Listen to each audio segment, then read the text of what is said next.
እስራኤል ሄዝቦላህን ማሳደድ መጀመሯ ተሰምቷል። የበቀል እርምጃዋንም አጠናክራ ቀጥላለች ነው የተባለው። የሄዝቦላህ መሪ በእስራኤል ጦር ኢላማ ተደርጓል ስለመባሉም ተሰምቷል። ትራምፕ ኢራንን የኒውክሌር ፕሮግራሟን ለመተው ተስማምታለች ቢሉም ተኢራን ግን ሲያምሮት ይቀራል እያለች ነው። ከዚህ ጋር ተያይዞም ትራምፕ እምነት እየጎደላቸው ነው ተብሏል። የራሳቸው ምኞት ኢራን ነገረችን እያሉ ማውራት ተገቢ እንዳልሆነም ፋርሶች እየተናገሩ ይገኛል። ኢራኖች የራሳቸውን ጥቅም የሚያስጠብቅ አዲስ የሰላም ሁኔታም ስለማስቀመጣቸው ተሰምቷል። የኢራን የባህር ኃይል የሆርሙዝ ሰላጤን ሙሉ በሙሉ መቆጣጠር መጀመሩን ተሰምቷል። የኢራን አመራሮች አሜሪካንን ማስጨነቃቸው ቀጥለዋል። የአቡዳቢና የቴህራን ውጥረት እንደቀጠለ ይገኛል። የሁለቱ ሀገራት ቀጣይ ግንኙነት ምን ሊሆን ይችላል የሚለውም የበርካቶችን ቀልብ ስቧል። ፈረንሳይ ዘግይታም ቢሆን ጦሯን ወደ መካከለኛው ምስራቅ ማሰማራት ጀምራለች። የፕሬዚዳንት ኢማኑኤል ማክሮን አስተዳደር የጦር መርከቦችን ማንቀሳቀሱ የብዙዎችን ትኩረት ስቧል። ሰላም ጤና ይስጥልን የተከበራችሁ ውድ ቤተሰቦቻችን፣ በእነዚህ ርዕሰ ጉዳዮች ዙሪያ ቆይታ እናደርጋለን። አብራችሁን ቆዩ።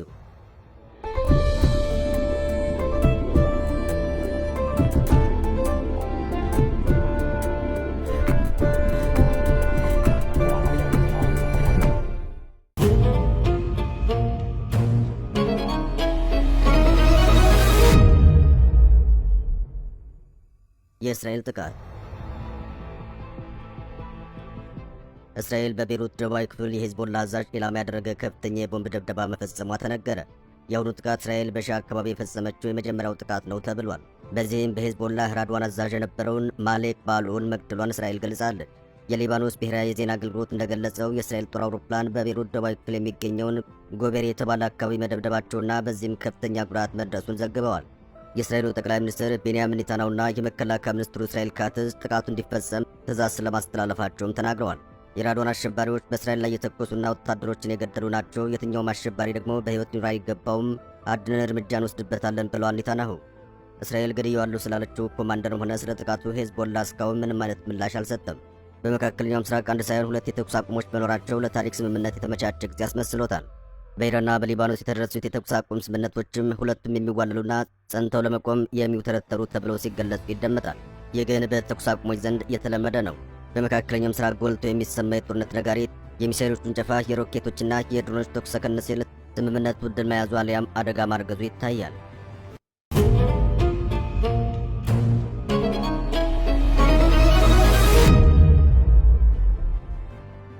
የትራምፕ አወዛጋቢ ንግግር። የአሜሪካው ፕሬዝዳንት ዶናልድ ትራምፕ ኢራን የኒውክሌር ጦር መሳሪያ ፈጽሞ ላለማምረት ከሌሎች ነገሮች በተጨማሪ መስማማቷንና በቀጣይ ጦርነቱን ለማስቆም የሚያስችል ስምምነት ለመድረስ በጣም እንደሚቻል አስታወቁ።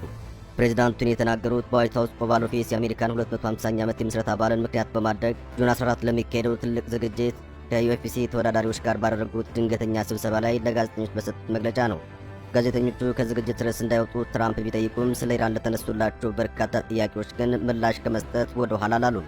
ስምምነት ማድረግ ይፈልጋሉ ያሉት ፕሬዝዳንት ትራምፕ ባለፉት 24 ሰዓታት ውስጥ በጣም ጥሩ ውይይቶችን አድርገናል፣ እናም ስምምነት ላይ መድረሳችን በጣም የሚቻል ነው ሲሉም ተደምጠዋል።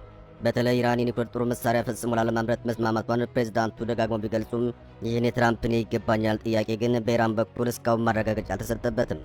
አሁን ላይ ተኢራን ጦርነቱን ለማስቆም የቀረበላትን የአሜሪካ የሰላም ሀሳብ በመገምገም ላይ ትገኛለች ነው የተባለው።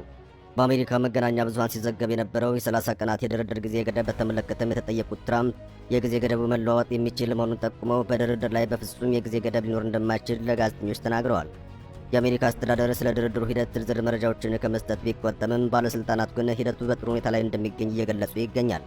በሌላ በኩል ዋይት ሀውስ በወታደራዊ እርምጃን ማለትም ኪንቲክ ሚሊተሪ ኦፕሽን አሁንም በጠረጴዛ ላይ ያለ አማራጭ መሆኑን ክፍት ቢያደርግም ቢያንስ በይፋዊ መግለጫዎቹ ላይ ይህ ወታደራዊ አማራጭ አስፈላጊ እንደማይሆን ያላቸውን እምነት በማንጸባረቅ ላይ ይገኛሉ።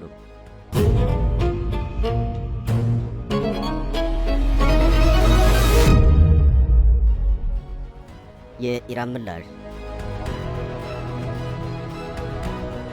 ዋሽንግተንና ቴህራን ስምምነት ላይ ሊደርሱ እንደሚችሉ የሚጠቁሙ ዘገባዎች መውጣታቸውን ተከትሎም ኢራን በአሜሪካ የቀረበው የድርድር እቅድ አሁንም እየታሰበበት መሆኑን ገልጻለች። የአሜሪካው የዜና ምንጭ አክሲዮስ ባወጣው ዘገባው ዋይት ሀውስ 14 ነጥቦችን የያዘ የመግባቢያ ስምምነት ከኢራን ሊፈረም ይችላል የሚል እምነት እንዳለው አስነብቦ ነበር። አንድ ከፍተኛ የኢራን ፓርላማ አባል ጉዳዩ ምኞት ሲሉ አጣጥለው የነበረ ቢሆንም የውጭ ጉዳይ ሚኒስትር ቃል አቀባይ ግን ቴህራን በአሜሪካ የስምምነት እቅድ ላይ ያላትን አቋም ለፓኪስታን አደራዳሪዎች እንደምታሳውቅ ተናግረዋል። የኢራን የውጭ ጉዳይ ሚኒስትር ቃል አቀባይ እስማኤል ባቃይ የአሜሪካ የውሳኔ ሀሳብ አሁንም በኢራን እየተገመገመ ነው፣ እንደተጠናቀቀ አስተያየቷን ለፓኪስታን ወገን ታሳውቃለች ሲሉ ኢስና ለተሰኘው ለኢራን ተማሪዎች የዜና ወኪል አስረድተዋል። የፓኪስታን የውጭ ጉዳይ ሚኒስትር በበኩላቸው ሀገራቸውን የተኩስ አቁም ወደ ዘላቂ የጦርነት ማቆም ለመቀየር እየጣረች መሆኑን ገልጸዋል። ፕሬዚዳንት ዶናልድ ትራምፕ ደግሞ አሜሪካ ባለፉት 24 ሰዓታት ውስጥ ከኢራን ጋር እጅግ ጥሩ ንግግር አድርጋለች ሲሉ ስምምነት ላይ ሊደረስ እንደሚችል ጠቁመዋል። የአክሲዮስ ዘገባ እንደሚያመላክተው ባለ አንድ ገጹ የመግቢያ ስምምነት በዝርዝር ለሚካሄድ የኒውክሌር ድርድር ማዕቀፍነት የሚያገለግል 14 ነጥቦችን ይዟል ነው የተባለው። ከስምምነት ነጥቦቹ መካከል ኢራን የኒውክሌር ማበልጸግ ተግባሯ እንድታቆም ስለማድረግ፣ ማዕቀቦችን ስለማንሳትና በሆርሙዝ ሰላጤ በኩል የሚደረግ ነጻ ጉዞ መመለስ የሚሉ ይገኙበታል። በዘገባው የተጠቀሱት ሁለት ለጉዳዩ ቅርበት ያላቸው ሰዎች እንደተናገሩት ኋላ የሚደረሰው የመጨረሻ ስምምነት የሚመሰረተው በዚህ እቅድ ውስጥ በተካተቱ ነጥቦች ላይ ነው ብለዋል። ሮይተርስ የዜና ወኪል ባወጣው ዘገባ ይህኑ ቢያረጋግጥም እስካሁን ድረስ የስምምነቱ ነጥቦች ለሕዝብ ይፋ አልሆኑም።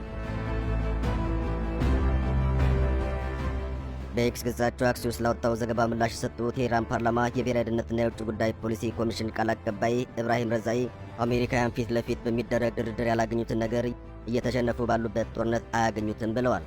ኢራን ጣቷ ቃታው ላይ እንደሆነና ዝግጁ መሆኗን የገለጹት ረዛኢ አሜሪካ እጅ ሰጥታ ከቆማ ፈቀቅ የማትል ከሆነ ተኢራን ከባድና ጸጸት የሚያመጣ ምላሽ እንደምትሰጥ አስጠንቅቀዋል። ፕሬዚዳንት ትራምፕ አሜሪካ እርምጃ መውሰድ እንደምትጀምር ዝተዋል። ትሩ ሶሻል የማህበራዊ ሚዲያ ገጻቸው ላይ ባሰፈሩ ጽሑፍ ኢራን ስምምነት ላይ ካልደረሰች ድብደባው ይጀምራል፣ በሚያሳዝን ሁኔታ ከበፊቱ የበለጠም ክብደት ይኖረዋል ብለዋል። በአሁኑ ከምዕራባውያን ጋር በሚደረገው ድርድር ላይ የኢራን አቋም ከምንጊዜውም በላይ ግልጽ እየሆነ መጥቷል። ቴህራን እጅግ ጥብቅ የሆኑ ቀይ መስመሮችን ያስቀመጠች ሲሆን በዋናነት የኒውክሌር ማበልጸግ ፕሮግራሟ ፈጽሞ ለድርድር የማይቀርብ መሆኑን አሳውቃለች። በድርድሩ ዋነኛ አከራካሪ ነጥብ የሆነው በከፍተኛ ደረጃ የበለጸገው ዩራኒየም ክምችቷ ጉዳይ ነው። ይሁን እንጂ ኢራን ይህን ክምችት ከሀገሯ ውጭ አሳልፋ ለመስጠት እንደማትስማማ ጠንካራ ተቃውሞ እያሳየች ይገኛል። ሁለተኛው የኢራን ቀይ መስመር ደግሞ የሀገሪቱን ሉዓላዊነትና በቀጠና ያላትን ወታደራዊ አቋም የሚመለከት ነው። በተለይም በዓለም የነዳጅ ንግድ ላይ ከፍተኛ ስትራቴጂካዊ ጠቀሜታ ባለው የሆርሙዝ ሰላጤ ላይ ያላት ሉዓላዊነት ቁጥጥር በድርድር ጠረጴዛ ላይ ዋነኛ አጀንዳ ሆኗል። በአካባቢ ያለውን ሁኔታ ስንመለከትም ኢራናውያን በባህር መተላለፊያው ላይ ያላቸውን ቁጥጥር እጅግ እያጠበቁ መጥተዋል። በዚህ ስትራቴጂካዊ የባህር በር ለሚያልፍ እያንዳንዱ መርከብ አዲስ የቁጥጥር ስርዓትና ፕሮቶኮል ዘርግተዋል ነው የተባለው። በአዲሱ አሰራር መሰረት ማንኛውም መርከብ በስፍራው ለማለፍ ከኢራን አብዮታዊ ዘብ የባህር ኃይል አስቀድሞ ማስተባበርና የማለፊያ ፈቃድ ማግኘት ይጠበቅበታል። ከዚህ ባሻገር መርከቦቹ ለአብዮታዊ ዘቡ የባህር ኃይል የመተላለፊያ ቀረጥ አሊያም ክፍያ እንዲፈጽሙ ግዴታ ተጥሎባቸዋል። በስትራቴጂካዊ የውሃ መስመር ላይ የተፈጠረው ከፍተኛ ውጥረትና መባባስ ዋነኛ ምክንያት መሆኑ ተዘግቧል። የኢራን ፓርላማ አፈ ጉባኤ መሐመድ ባጋር ጋሊባፍ አሜሪካ በኢራን ላይ የምታደርገውን የኢኮኖሚና የሚዲያ ጫና ሀገሪቱን ለመከፋፈልና እጅ እንድትሰጥ ለማስገደድ ያለመ ነው ሲሉም አውግዘዋል። በተጓዳኝም ቴህራን በዓለም አቀፍ ንግድ ስትራቴጂካዊ በሆነው የሆርሙዝ ሰላጤ ላይ ያላትን ወታደራዊ ቁጥጥር ይበልጥ እያጠበቀች መሆኑ ተዘግቧል። አፈ ጉባኤው በፋርስ የዜና ወኪል በኩል ባስተላለፉት መልእክታቸው ጠላት ያሏት አሜሪካ በኢኮኖሚ ጫናዋ ከፍተኛ ተስፋ እንዳደረገች ገልጸው ሆኖም ይህን የተሳሳተና የውሸት ሪፖርት ላይ የተመሰረተ ውሳኔ መሆኑን አስገንዝበዋል። ይህ የተሳሳተ ውሳኔ ሁሉም አካል ለጉዳት የሚዳረግ ነው ያሉት ጋሊባፍ የጫናው መጠን ምን ያክል ቢበረታም የኢራን ሕዝብ ለሀገሩ ነጻነትና ሉዓላዊነት ሲል ችግሩን በጽናት እንደሚቋቋመው አረጋግጠዋል። በሌላ በኩል ኢራን በአካባቢው ካለው የጦርነት ውጥረት ጋር በተያያዘም በሆርሙዝ ሰላጤ ላይ አዲስ የማፈኛና የቁጥጥር ስልት ተግባራዊ ማድረግ ጀምራለች። ዘጋቢዎች ከቴህራን እንዳደረሱት መረጃ ከሆነ ኢራን ባለፉት 48 ሰዓታት ውስጥ በወሰደቻቸው እርምጃዎች የባህር መስመሩ ሙሉ በሙሉ በቁጥጥር ስር እያዋለች ትገኛለች። በአዲሱ የኢራን መመሪያ ወይም ፕሮቶኮል መሰረት ማንኛውም የንግድ ሆነ ሌላ መርከብ በዚህ ስትራቴጂካዊ የባህር መስመር ለማለፍ ከእስላማዊ አብዮታዊ ዘብ የባህር ኃይል ጋር አስቀድሞ ማስተባበርና ደህንነቱ የተጠበቀ መስመር እንዲሰጠው ማድረግ ይጠበቅበታል። ይህም በማያደርጉ መርከቦች ላይ የኢራን የባህር ኃይል ወታደራዊ እርምጃ እንደሚወስድ አስጠንቅቋል። የአዲስ እንቅስቃሴ ቴህራን የሆርሙዝ ሰላጤን እንደ ትልቅ መደራደሪያ ካርድ እየተጠቀመችበት መሆኑን በግልጽ የሚያሳይ ነው። የኢራን ባለሥልጣናትን በአካባቢ ያለው የባህር ላይ እንቅስቃሴ ሁኔታ ከጦርነቱ በፊት ወደ ነበረበት መደበኛ ስርዓት እንደማይመለስ አቋማቸውን እያንጸባረቁ ይገኛል። መረጃዎች እንደሚያመላክቱት የኢራን እርምጃ በቀጠና ያለውን ውጥረት ከማባባሱም በላይ ዓለም አቀፍ የነዳጅና የንግድ መስመር ላይ ከፍተኛ ስጋት ደቅኗል። ፕሬዚዳንት ዶናልድ ትራምፕና የካቢኔ አባሎቻቸው በዚህ ጦርነት ውስጥ የታቀዱ የአሜሪካ ግቦች ሙሉ በሙሉ መሳካታቸውን በተደጋጋሚ ሲናገሩ ተደምጠዋል። ነገር ግን እኛ እስከምናውቀው ድረስ በኢራን ያለው ስርዓት ማለትም በአመራሮቹ ላይ የተወሰነ የሰው ለውጥ ቢኖርም አሁንም ያው ነው። በተጨማሪም ሀገሪቱ የተወሰነ የባለስቲክ ሚሳኤል አቅም ያላት ሲሆን ከጦርነት በፊት የነበራት የኒውክሌር ማዕድን አሁንም በእጇ ይገኛል። የትራምፕ አስተዳደር በጦርነቱ መጀመሪያ ላይ አስቀምጦት የነበረው ዋነኛው ግብ ኢራንን ከእነዚህ ነገሮች ማጽዳት ነበር።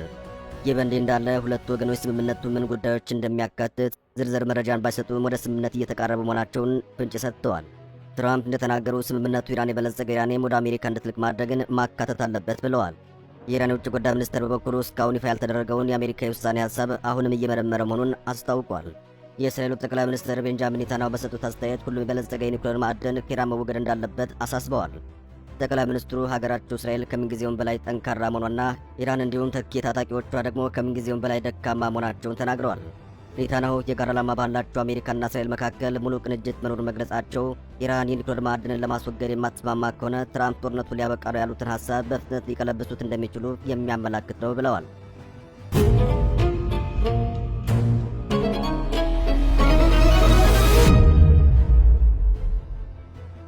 የአቡዳቢና የቴህራን ውጥረት።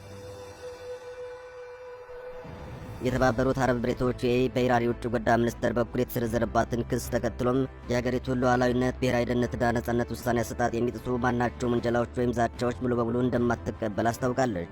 ኤሚሬትስ በሰጠችው መግለጫ ከሌሎች ሀገራት ጋር የምታደርገውን የትብብርና አጋርነት ግንኙነት ሙሉ በሙሉ የሀገሪቱ ሉዓላዊነት ጉዳይ መሆኑን አበክራ ገልጻለች።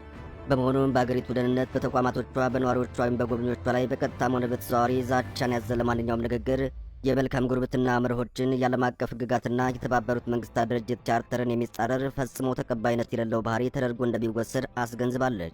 ይህ የኤሚሬትስ ጠንካራ ምላሽ ሊሰጥ የቻለው ቴህራን አቡዳቢን ከኢራን ጠላቶች ጋር በመተባበር እንዲሁም ከአሜሪካና ከእስራኤል ጋር ወግነው ለቆሙ የውጭ ወታደራዊ ሰፈሮችና የጦር መሳሪያ ማረፊያዎች እየሆነች ነው ስትል በቀጥታ መወንጀሏን ተከትሎ የተፈጠረ ነው። ይህ የሁለቱ ሀገራት የቃላት ጦርነት በቀጠና ያለውን የጂኦፖለቲካዊ ውጥረት ይበልጥ እያባባሰው ይገኛል። አሜሪካና እስራኤል በኢራን ላይ የከፈቱት ጦርነት ሁለተኛ ወሩን ሲይዝ የተባበሩት አረብ ኤሚሬትስ የቴህራን ግልጽ ኢላማ እየሆነች መጥታለች።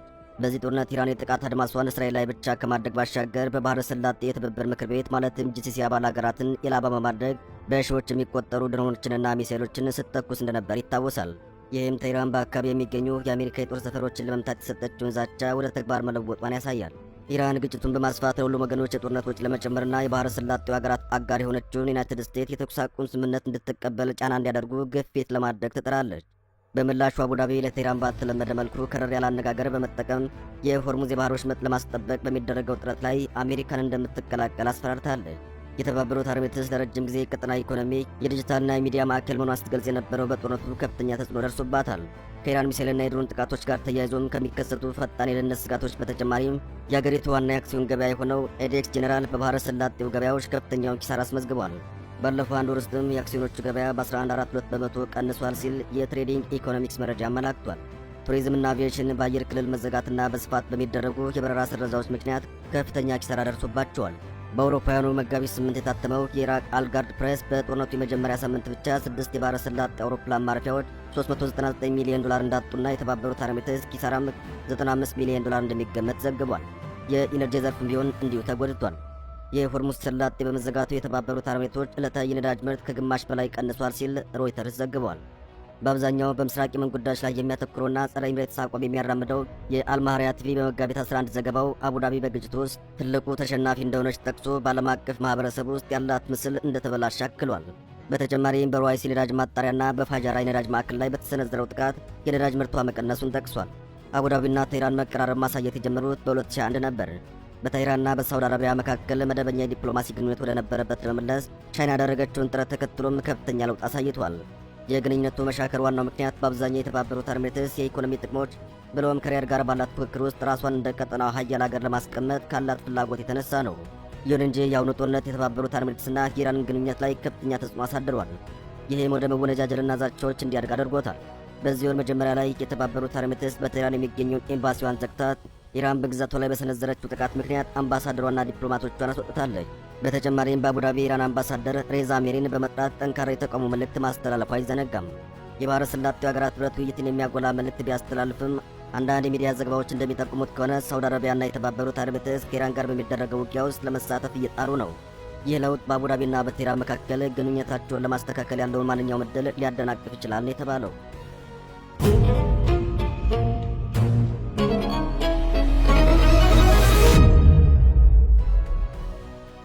የዘገየው የፈረንሳይ ውሳኔ።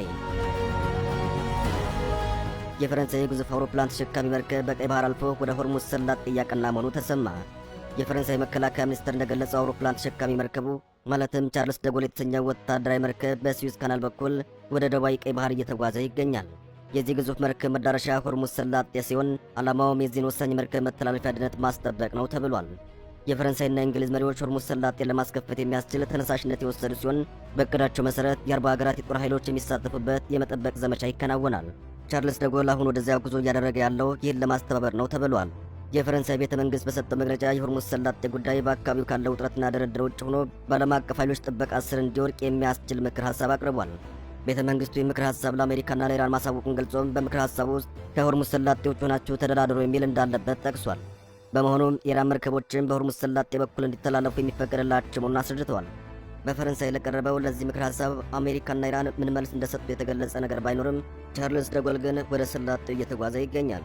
ቻርልስ ደጎል ወደ 20 ያክል ራፋ የተሰኙ ተዋጊ ጀቶችና በርካታ ፍሪጌትስ የተሰኙ የጦር ጀልባዎችን የጫነ መሆኑን አላይን ዘግቧል። የተከበራችሁ ወደ ቤተሰቦቻችን ስለተከታተላችሁን ከልብ እናመሰግናለን። ጤና ይስጥልን።